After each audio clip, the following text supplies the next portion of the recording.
নমস্কার বন্ধুরা, আমরা চলে এসেছি দেওঘর ভ্রমণের সর্বশেষ অধ্যায় নিয়ে। নলক্ষা মন্দির দর্শন শেষ করে আমরা অবশেষে হাজির হয়েছি আমাদের সর্বশেষ গন্তব্যস্থল দেওঘর শহরের একদম প্রান্তে অবস্থিত নন্দন পাহাড় ভ্রমণ নিয়ে।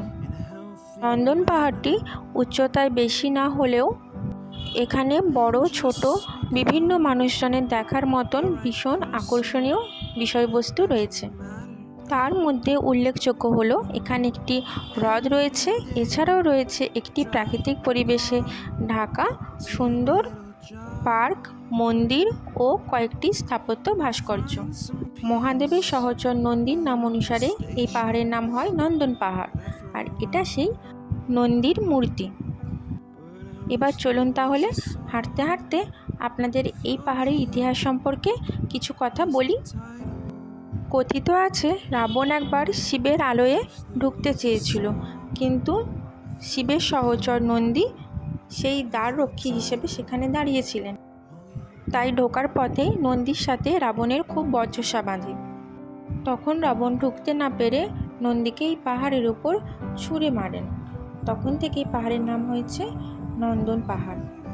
এই পাহাড়েও নন্দী তাই এখানেও দ্বাররক্ষী হিসেবে দাঁড়িয়ে আছেন, মহাদেবকে পাহারা দিচ্ছেন। গোটা পাহাড়টা জুড়ে বাচ্চাদের জন্য বিভিন্ন ছোটোখাটো শিল্প কর্ম স্থাপত্য ভাস্কর্যে চারিদিকে নিদান রয়েছে।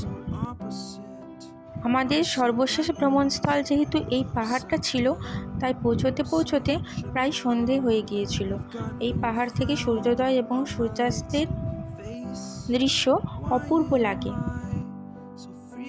পাহাড়ে ছোট বড় বিভিন্ন মানুষজনের জন্য রয়েছে বিভিন্ন ধরনের রাইডস, আর রয়েছে ভূতঘর, বুটঘর, জুতোঘর, মাছঘর, এরকম বিভিন্ন রকমের ছোটদের বড়দের আকর্ষণীয় সমস্ত ঘর।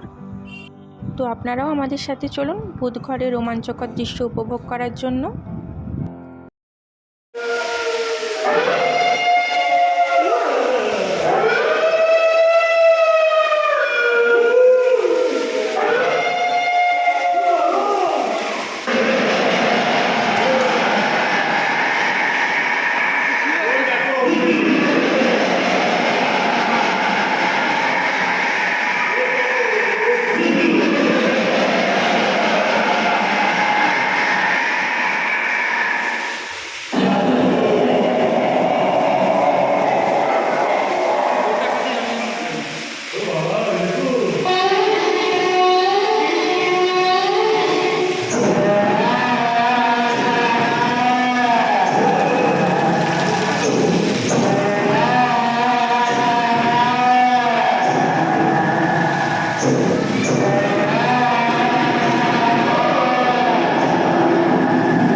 তো বন্ধুরা, অবশেষে ভেতর থেকে বের হলাম। কেমন লাগলো আপনাদের এই রোমাঞ্চকর দৃশ্য আপনারা অবশ্যই কমেন্টে জানাবেন। আর একটা অবাক করা কথা, এখানকার প্রবেশ মূল্য ছিল মাত্র 2 টাকা, যেটা কোথাও হয় না।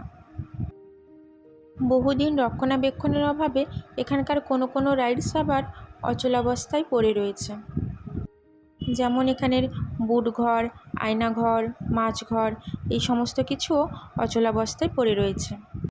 আর এখানে পাহাড়ের উপর রয়েছে এই হ্রদ, এই হ্রদে প্যাডলিং করা বোটিং হয়। পাহাড়ের উপরে শান্ত শীতল হাওয়া আর চারিদিকের এই সুন্দর দৃশ্য সত্যি যেন মন ভরিয়ে দেয়। এই পাহাড়ের প্রবেশ মূল্য জনাপিছু 10 টাকা ও পার্কিং চার্জ 20 টাকা। দেখুন, কথা বলতে বলতে প্রায় সন্ধে হয়েই আসছিল, তাই আমরা সূর্যাস্তের দৃশ্য প্রায় দেখেই ফিরছিলাম। এটা হলো সেই বুটঘর বা জুতোঘর।